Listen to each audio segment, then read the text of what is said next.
Today we're talking about being faithful, single, and sometimes struggling. So we have three of our key coaches that are going to talk with us and discuss with us this topic. And we're also going to be joined by several other people in our group chat. You're going to see them signing on shortly. And they're going to also help us to discuss this topic. This is only the first of very many sessions that we're going to do. But we're hoping that on this particular iteration of our discussion, that we're going to get to at least what some of the struggles are, what some of the emotional challenges are, what some of the mindsets of the people are. And so we just want to set the backdrop, okay, for what these challenges are. And today our first speaker is going to be Coach Genevieve Quintel. She is going to briefly introduce herself and then give us the first question so that we can begin the discussion about being faithful, single, and sometimes struggling. What are some of those challenges that you see while we're waiting for other people to sign on and join on with us? What are some of those challenges preliminarily? Well, some of the challenges. Well, Genevieve, do you want to tell us what some of the challenges that you've seen since the... Well, yes, we can say that the struggle is real, as the book says. And today we have our faithful and single Christian women that face, many challenges. And the first one I would say it is the challenge of the environment, friends, and sometimes families, seeing people around you happy, or let's say it seems to be happy with, dating, some others sometimes already engaged, or some also, just being with a man and just be happy. And as, this may be sometimes just what one's need. And they start doubting, am I in the wrong path? Is it, it's not easy to, and I think that this is the first struggle that our sisters encounter. I don't know what about you, or, but this is one of the things that I used to hear from my coach. Maybe you may have hear also something else. You mean the idea that other people are dating and other people are in relationships and you're not, and so you feel isolated? Is that what you mean? Exact, yes. Yeah, that can be a real situation. At least for me it was, because I had been single for like 12 years, and I remember starting feeling like, oh my gosh, is my time ever gonna come? That feeling like I'm left behind somehow, like the fear of missing out, FOMO. And so the emotions that come with that is that feeling of isolation and a feeling of loneliness, and like you can start wondering if something, I know I started wondering, am I doing something wrong, or what am I not doing? Yeah. Or did God forget about me? How about that? Yeah, God, sure. like, do you like see me that I'm like, praying about this for like a few years now? And do you see that I'm, I would like to have a man in my life? And yeah, you told me in your word that you would give me the desires of my heart, but don't you see that this is like a real desire? And I know you want me to be righteous, but how am I supposed? Like, I started asking questions, a lot of questions to God. You want me to be righteous, but then you're not really coming through right now. Like, the patience become a real issue. Like, really, waiting. The waiting game is like major on the emotions, because nobody likes to wait. Wow. Arlene, I hear you. I had a different situation. So I got married very early on. I graduated from college in June, and I got married in the December. So I was on the fast track. Yeah. Fast track. Yeah, that's the fast track. But before you get all excited, let me let you know that marriage ended in divorce. So what I found, being saved and a Christian woman, I wanted to do things the right way. So for me, my right way was, okay, get married young, do it right away, as Okay. opposed to what you said, Angela, which was that you were waiting for 12 years. So it doesn't even necessarily mean that when we go into it right away, that that's necessarily the foolproof plan. So I was one of the, like, in the earlier part of my group in terms of the people that got married. But then my marriage didn't last, and I married a minister. So then that led to, after my divorce, then I was single and I waited. And I took my time for many years. So I come at this from a different perspective, of having been married and then waiting a long while. Miss Genevieve? Yeah, and this is an important thing that will lead us, to the emotion that we have during this waiting time. In the case Angela said, this will, create a kind of confusion, because that will impact your faith sometimes, and even your relationship with God. Many sisters can, fall during this waiting time if they don't have a help. That's why I will really invite, our audience, all the sisters who are listening to us, if you want to share something, about this topic that is more maybe personal, that you really need to talk about, we can actually have a 30-minute free session, Angela, that we can discuss with you about this if you just join us on the address just display on the screen, or maybe in the chat, because this can be sometimes really challenging, confusing. And, and this emotion really has to be addressed, because they can lead you in a very bad choice. And we can see that in the John 4, when Jesus met this single, she was not Christian, but she was a kind of worshiper, Right. but she was struggling with something. And because maybe she didn't know yet, this 33 years old man of Galilee, she made, several times bad choices. You see, that can show how, the environment, the emotion in this situation can lead us into bad choices. You can And get into this a rush. exact. So this is how it is important, to have the right mindset. And Aline just said something that is very important, that because after your first marriage, you wait, a long time in which you were, thinking about this thing. I learned my lesson. Exactly. It's not always such a good idea to be in a rush to jump into things. I mean, I am very happily married now. I have a wonderful husband. I give him all the credit.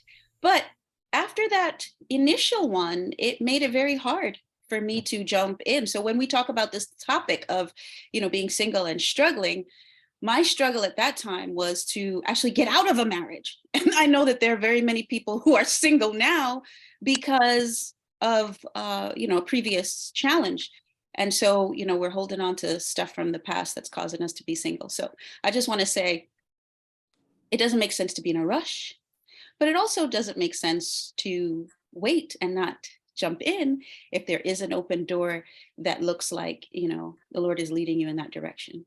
Yeah. So then the question becomes, when do you know when to jump in and when to wait? Because a lot of the women that I'm talking to, they're not rushing. They've been single for a long time. Like some of them over a decade. It's not, maybe that's not long for some people, but it is long for most people.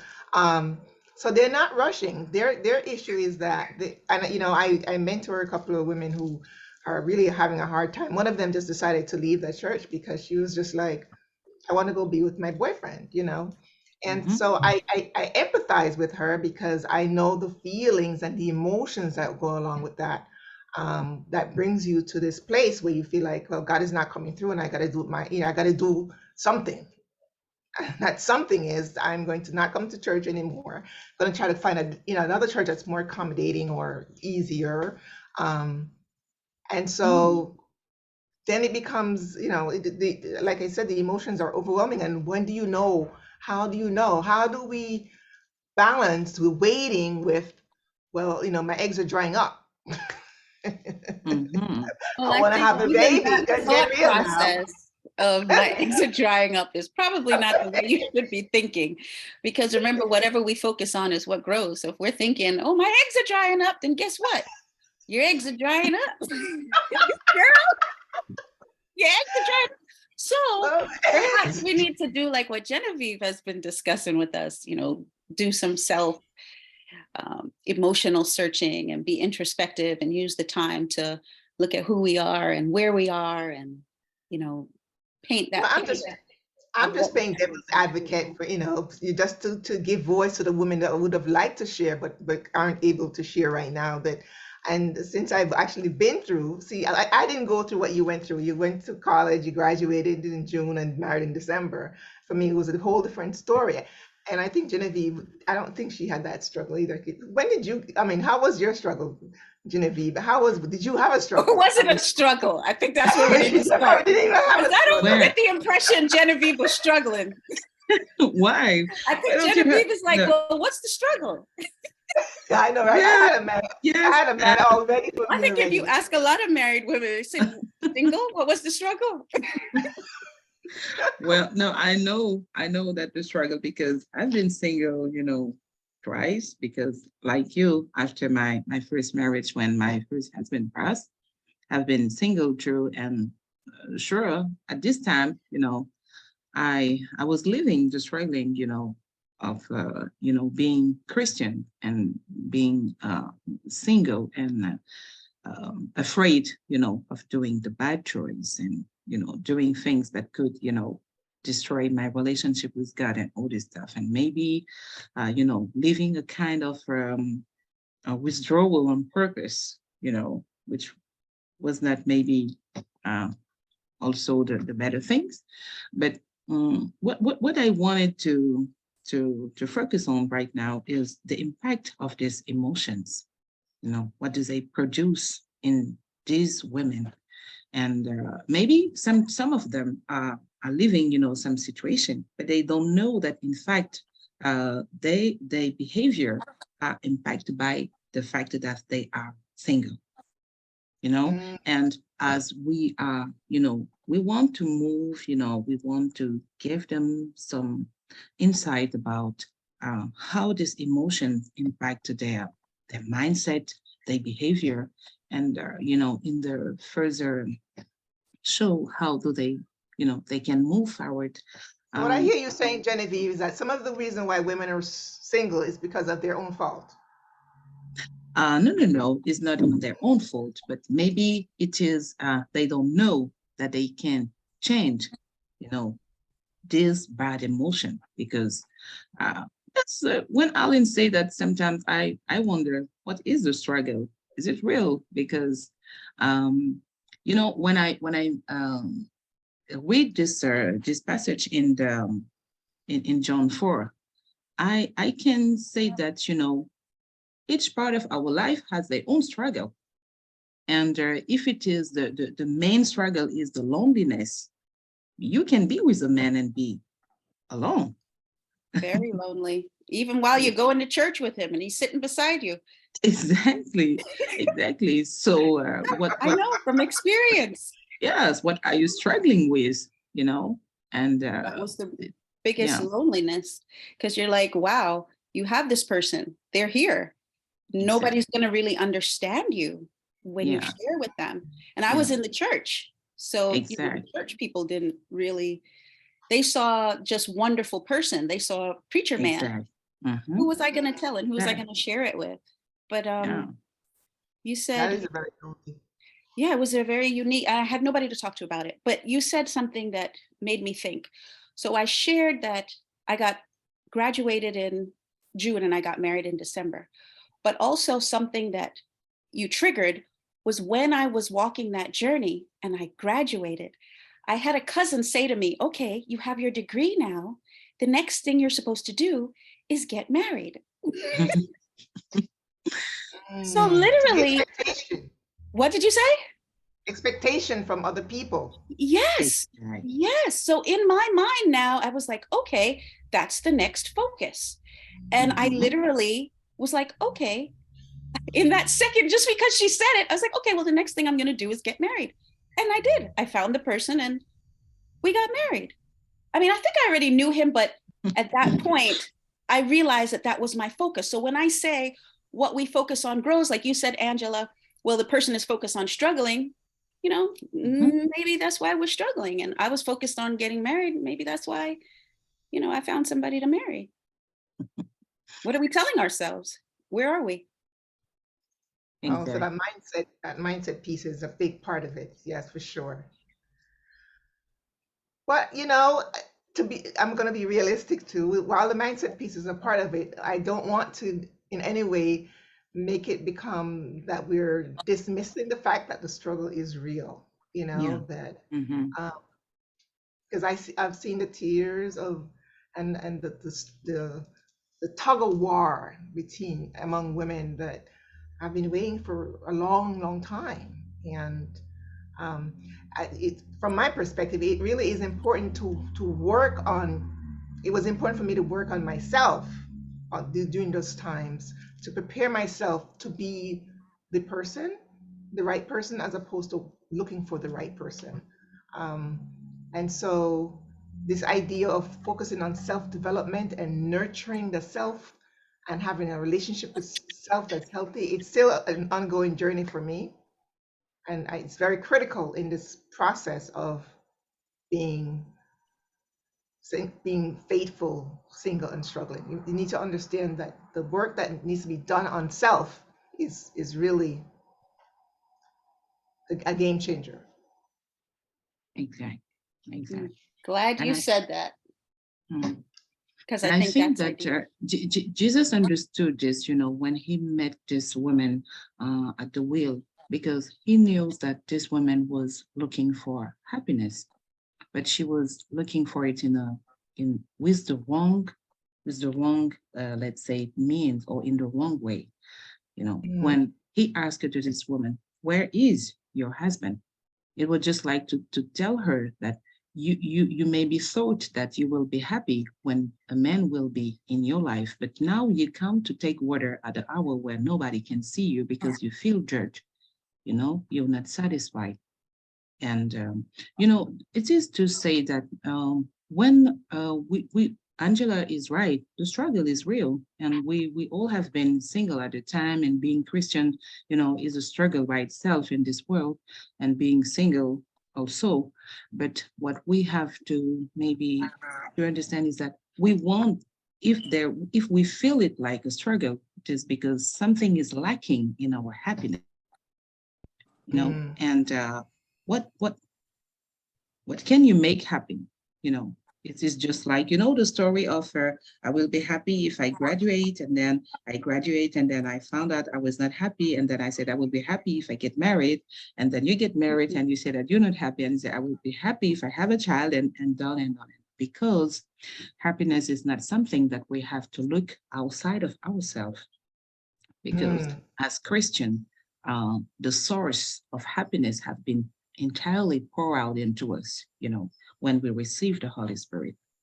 And this is where we have to work, and maybe to refocus, you know, But what do we say and to the woman who looks at us and say, "Well, you guys are all married, so you can say whatever. But here's my situation. This and why should I listen to you guys? You all three of you are already married. What do we say to that woman?"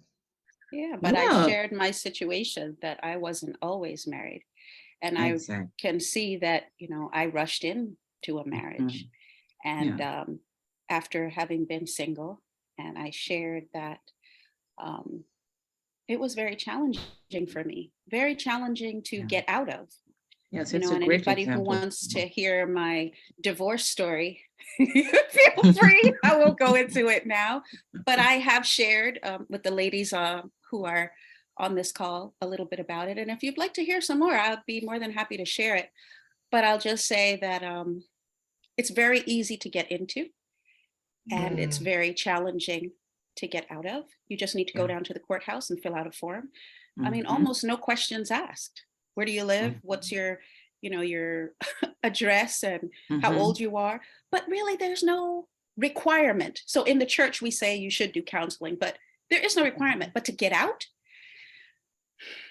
requires a lot. It took me over $20,000 on the initial, just to get my initial part of the divorce. And then it still went on for years after. So when I'm sitting here talking about, this challenge and, really saying, let's look at it before we enter in and make sure that, we're whole and single first before we enter in. I'm saying sometimes God is allowing us to be single and to be whole in order to enter in to a union. So if I can hold my own, I know who I am, I know where I'm going, I have my own stuff, I'm good with being single, then God can bring me another whole. But if I'm only a fragment of what I'm supposed to be, and I'm looking for another half to fill my spaces, then maybe that's why God hasn't allowed us, to enter in yet. Or we'll just enter in because we choose to enter in rather than allowing him to cook us or marinate us in what we need to be marinated in before we, join together with that other person. Because it might have been that person was right for me too. But because I rushed into it, maybe I wasn't ready. Like I said, I was really young and I, entered in right away. I thought I was, but God knew better. Wow.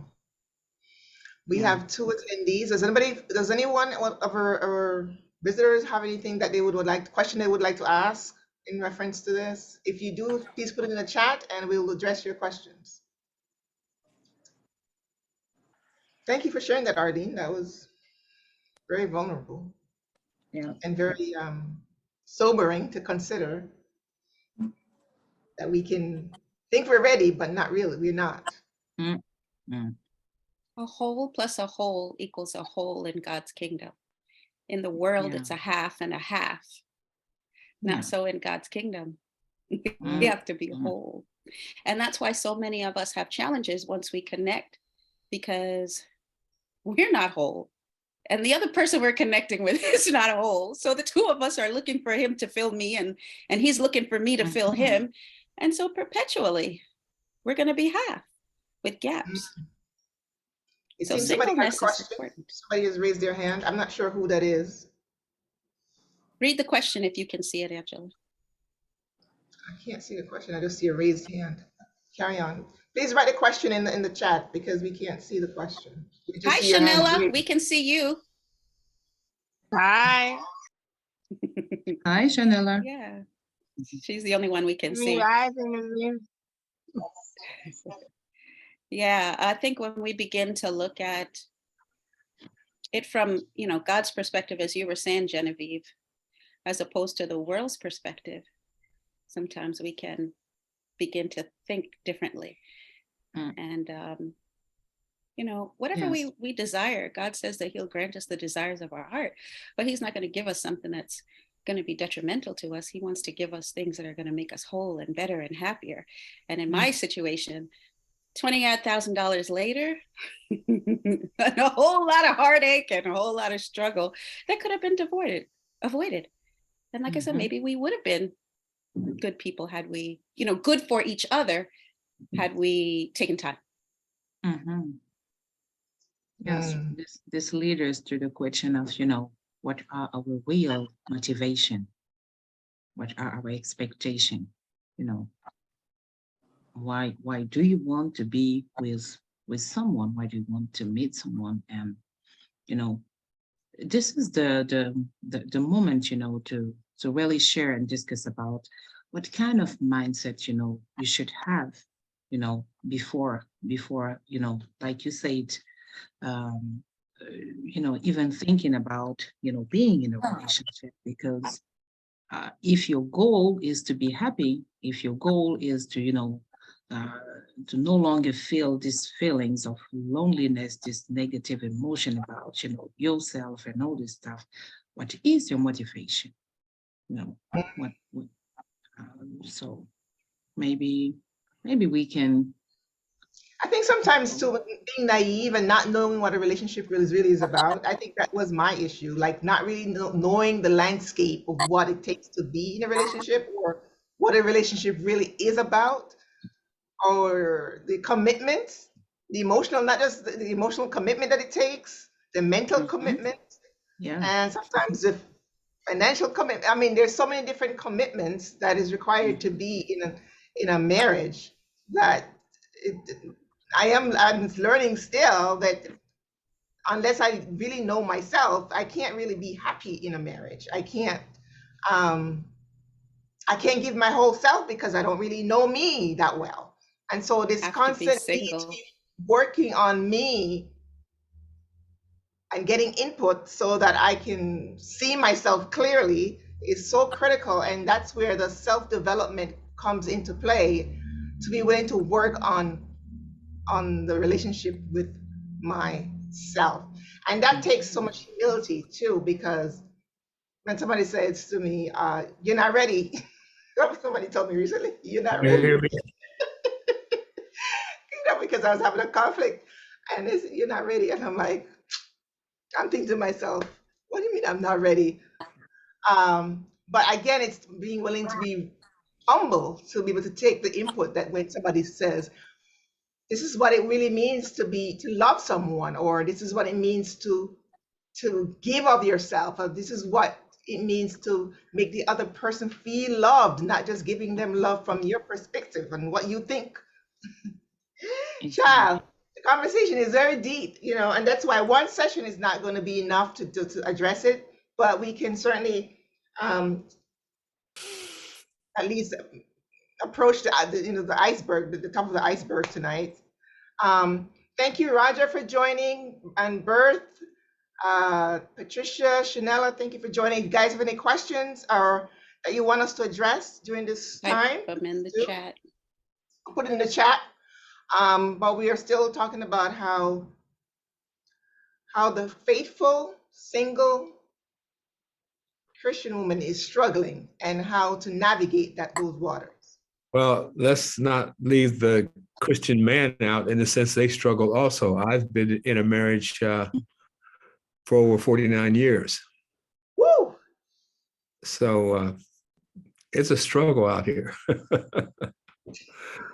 I'm trying to I'd like to think I could get back into it. I'm turning, next month, I'll be 77, but I'm a very active 77. So Roger, are you saying you were in a marriage for 49 years and you got out of it? Is that what, or I you didn't get out of ended? it. He passed away. Oh, Ah, I'm sorry to hear that. My condolences. very sorry to Yeah, hear. we met in high school. We were actually together 53 years. Wow. But That's so I didn't get impressive. on. I didn't get on this to talk about me. So you're I'm looking. looking for a saved, single, successful lady, huh? You couldn't have said it better, dear.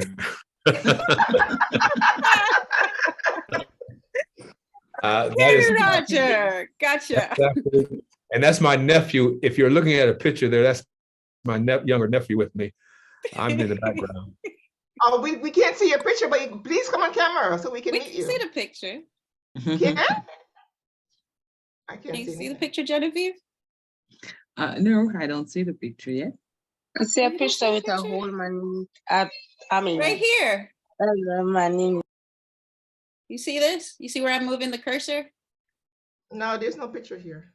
Oh, We wow. see it. Okay, only I can see it. I guess it's a sign. Only I can see the picture, Roger. I don't know what it's a sign of, but I'm the only one that can see it. So I think it's But interesting. I do Go have a ahead. question. Sure. I wanted to ask our esteemed Dr. Brown here, who's on the left, what's her perspective on this idea of, I don't mean to put you on the spot, Dr. Brown, but you are smiling, so it may not be such a bad idea to ask you. What's your perspective on the singles? Well, in this case, the person who is waiting for a long time, who is struggling with their faith, because we can't just say women anymore, because Roger's here. We want to respect his presence. And we're so grateful that you joined, Roger.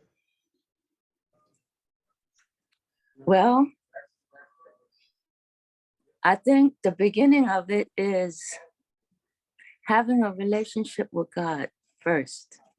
Mhm. And that may sound, oh, who wants to think about that? You know, I remember when I was young too, and